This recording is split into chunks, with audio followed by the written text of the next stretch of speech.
Sir మీకు లైఫ్లో ఒక మూమెంట్ ఉంటుంది వేర్ సక్సెస్ సాధించాను నేను అన్న మూమెంట్ ఫస్ట్ ఎప్పుడు వచ్చింది మీకు? నా దృష్టిలో సక్సెస్ అనేది ఏమీ లేదు సార్. కాకపోతే సినిమాల మీద సినిమాలు చేయటం, ఒక సినిమా బాగా చేసామని అనుకోవటం, ఆ సినిమా హిట్ అవ్వడం అనేది జరుగుతున్నది. దానికి సక్సెస్ అని కానీ బ్రేక్ అని కానీ మన వాళ్ళు ఏదేదో అంటుంటారు. దాన్ని ఏమంటారంటే స్ట్రేచర్ అని కానీ అంటుంటారు. కానీ నేను వాటిని ఏమిటిని కూడా నేను దృష్టిలో పెట్టుకోను సార్. ఓకే, నేను ఒక పని చేస్తున్నాను, ఆ పని చేస్తూ వెళ్తున్నాను.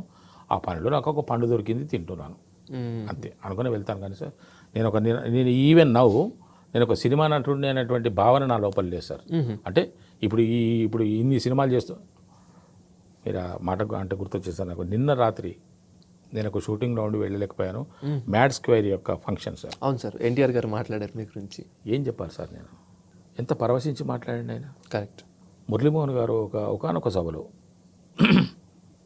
మీకు నేషనల్ అవార్డు వస్తుందండి తప్పకుండా, నేను చెప్తున్నాను మీకు అన్నాడు. ఎంత హ్యాపీ అవుతండి. ట్రూ. అనిల్ రావుపూడి గారు ఒకసారి జీవి గారు ఇంటర్వ్యూ చేస్తుంటే ఆ ఇంటర్వ్యూలో చెప్పారు, వెరీ గుడ్ యాక్టర్ అండి అని చెప్పారు అనిల్ గారు. ఇప్పుడు మ్యాడ్ కళ్యాణ్ శంకర్ అన్నాడు కదా డైరెక్టర్ గారు, అన్నను బలి చేస్తావు అన్న, ఇది అన్నను ఇది చేస్తే సార్ అన్నాను. అలాగా అంటే ఇంతమంది కాంప్లిమెంట్లు పొందడం అనేది నాకు నేను ఎక్కడ ఏమిటి అనేది ఒక్కోసారి, అందుకే నేను ఏది మనసులోకి తీసుకోవట్లేదు సార్. అవును సార్. అందరికీ ధన్యవాదాలు చెప్పుకుంటాను, అందరికీ కృతజ్ఞతలు చెప్పుకుంటాను. వాళ్ళు ఎక్కడ నేను ఎక్కడ, కానీ భగవంతుడు నాకు ఆ విధంగా ఒక దారి చూపించాడు. నేను చేస్తున్న పనల్లా చిత్తశుద్ధితోని అంకిత భావంతో నిజాయితీగా పనిచేస్తున్నాను సార్. ఇక పైన ఆయన ఇష్టం, ఎంతవరకు నడిపిస్తే అంతవరకు వెళ్తాను. నేను ఒక మనిషిగా ఆలోచిస్తాను కాబట్టి నా జీవితం ఇంకెంతో కాలం ఉన్నదని అయితే నేను అనుకోను.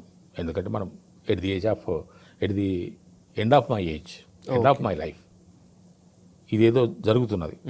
ఇది మనం ఆమోదించాలి, ఆస్వాదించాలి. ఆ విధంగా నేను ముందుకు వెళ్తున్నాను. నాకు తోచినంత వరకు చేస్తున్నాను. ఈ మధ్య 1-2 సినిమాలు చేశాను సార్. 2 సినిమాలు చేశాను. ఆ 2 సినిమాలు నేను అనుకున్నట్టుగా వస్తే, ఇంతకుముందు నేను అన్నట్టుగా ఒక ప్రముఖ నటుడుగా, ఒక ప్రతిభావంతమైన నటుడుగా అనిపించుకోవాలనేటువంటి కోరిక నాకు ఉన్నది అని చెప్పేసి నేను అన్నట్టుగా ఆ 2 సినిమాల ద్వారా అది నెరవేరొచ్చని నేను అనుకుంటున్నాను.